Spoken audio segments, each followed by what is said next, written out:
सभी मित्रों को 2 अक्टूबर पर जय हिंद। आज हम अपने YouTube channel Paramount all classes 5th to 12th की शुरुआत करने जा रहा हूँ। मैं चाहता हूँ सभी मित्रों, भाइयों और बहनों से तथा प्यारे बच्चों से कि हमारे चैनल को सब्सक्राइब करें और शेयर करने की कृपा करें। आज 2 अक्टूबर का दिन बहुत ही महान और श्रेष्ठतम दिन है। आज के दिन 2 महान विभूतियों ने जन्म लिया था, जो देश के लिए मर मिटे, जिनमें एक थे मेरे राष्ट्रपिता महात्मा गांधी और दूसरे थे द्वितीय प्रधानमंत्री लाल बहादुर शास्त्री जी। आप लोगों को मैं बताना चाहता हूं कि गांधी जी के बारे में अब तक आपने अधिकतर सुना होगा, लेकिन शास्त्री जी का बहुत कम। लेकिन अब समाज में बदलाव हो रहा है और शास्त्री जी को भी उसी सम्मान और भाव निष्ठा से आदरपूर्वक उन्हें याद किया जाता है। तो आज हम आपके लिए पहला वीडियो शुरुआत करते हैं इन्हीं महापुरुषों से। तो पहला वीडियो मेरा है आज शास्त्री जी के जीवन परिचय से, जिस पर हम जो कुछ जानते हैं उनके बारे में उस पर दृष्टिपात करेंगे। हालांकि उनका जीवन इतना छोटा नहीं है, उनका जीवन की व्याख्या करना कुछ शब्दों में मुमकिन नहीं है, लेकिन फिर भी कुछ चीज़ों के बारे में उनकी बताना चाहूँगा। अगर कोई गलती हो तो आप लोगों से मैं क्षमा चाहता हूँ। देखिए, हमारे देश के महान तथा दूसरे प्रधानमंत्री लाल बहादुर शास्त्री जी का जन्म 2 अक्टूबर 1904 को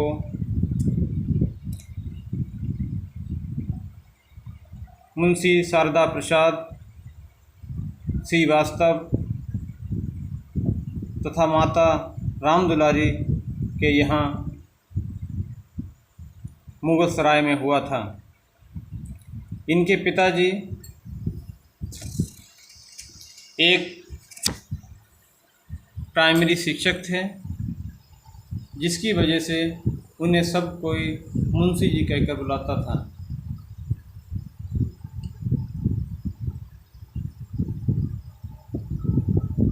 शास्त्री जी उन महान हस्तियों में से एक हैं जिनका चरित्र चित्रण करना, जिनका परिचय देना कुछ शब्दों में मुमकिन नहीं है। देश के दूसरे प्रधानमंत्री 9 जून 1964 और 11 जनवरी 1966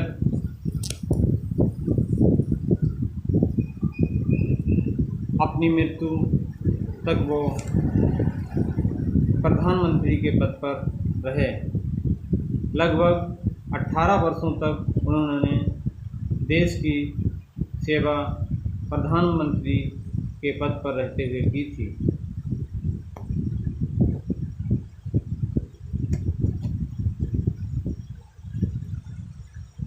शास्त्री जी बहुत ही मेधावी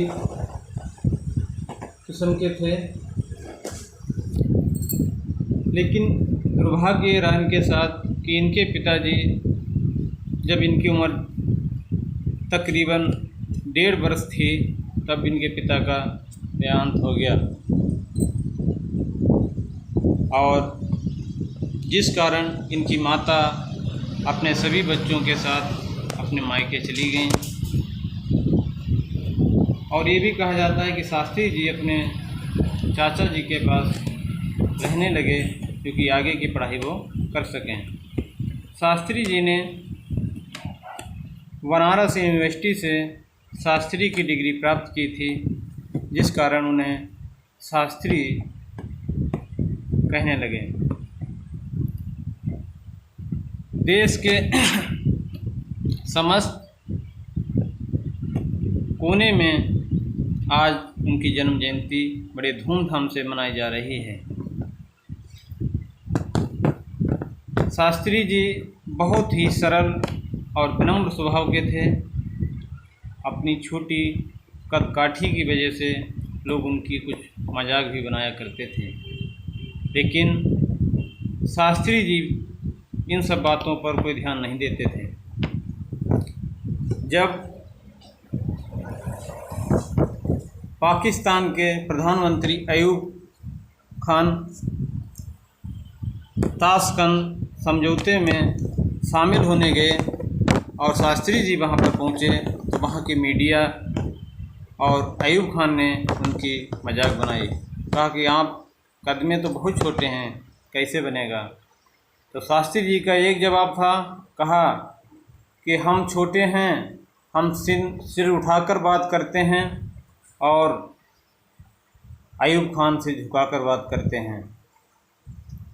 तो सभी मीडिया कर्मियों ने उनकी बात का तवज्जो देते हुए बड़ी खुश मिजाज माहौल में तालियां बजाकर उनका स्वागत किया।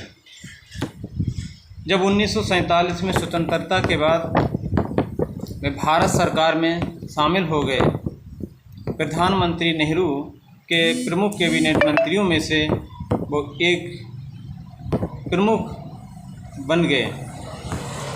पहले वो रेल मंत्री 1951 से 56 के बीच में रहे, फिर गृह मंत्री सहित कई अन्य पदों पर रहे। उन्होंने 1965 के भारत पाकिस्तान युद्ध के दौरान देश का नेतृत्व किया। 1928 में उनका विवाह मिर्ज़ापुर निवासी गणेश प्रसाद की पुत्री ललिता से हुआ था। अतः इन दोनों से 6 संतानों को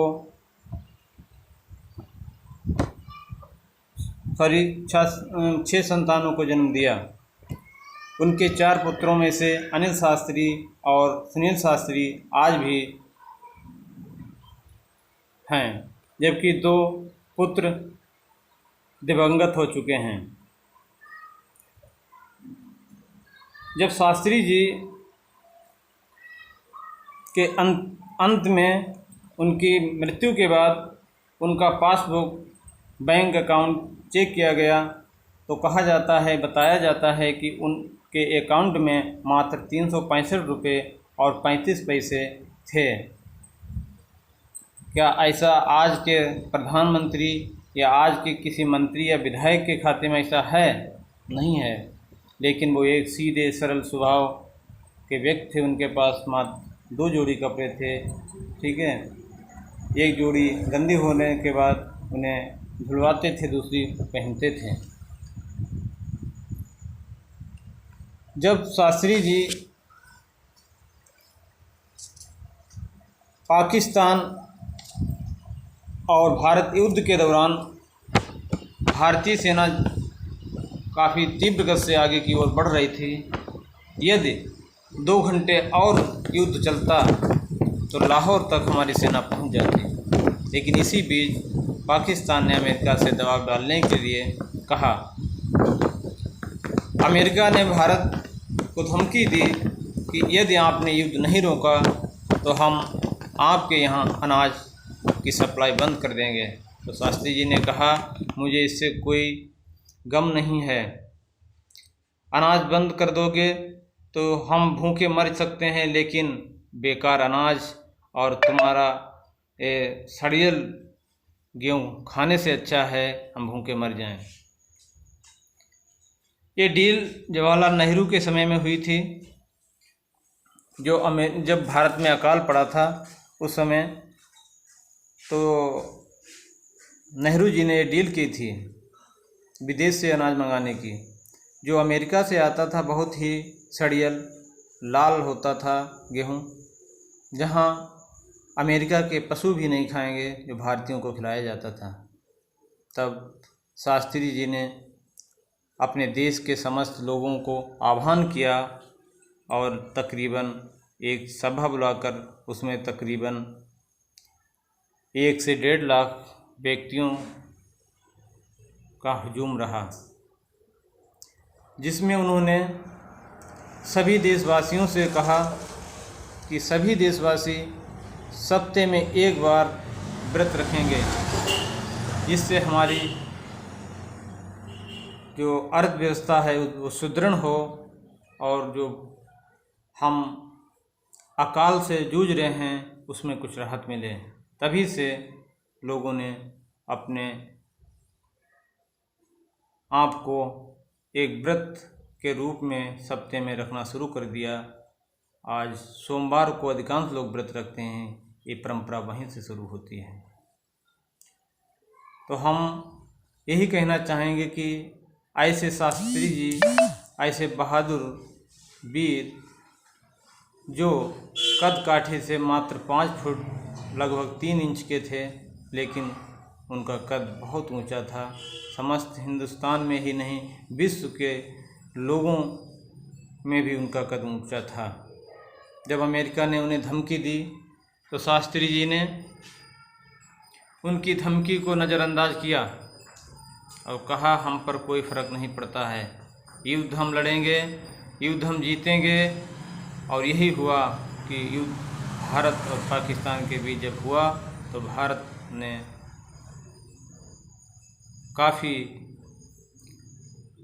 पाकिस्तानी सैनिकों को बंदी बना लिया और शास्त्री जी के नेतृत्व में युद्ध जीता गया। इसके बाद शास्त्री जी ने इंदिरा हरित क्रांति जैसी योजनाएं लागू की। फिर देश में धीरे धीरे माहौल सुधरता गया और बहुत ही अच्छे तरीके से देश में खाद्यान्न उत्पादन होने लगा। लेकिन शास्त्री जी ने अपने जीवन में बहुत कष्ट झेले, लेकिन उनका अंत बहुत अच्छा हुआ। जब देश में खुशहाली और अमन और चैन की गूंज थी, तब वो अपना देश छोड़कर, अर्थात इस धरा को छोड़कर स्वर्गवास हो गए।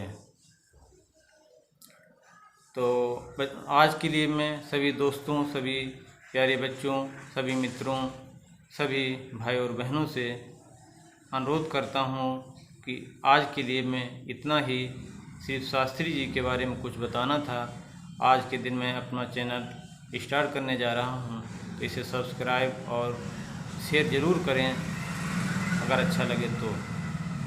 जय हिंद, जय भारत, जय जवान, जय किसान, जय हिंदुस्तान।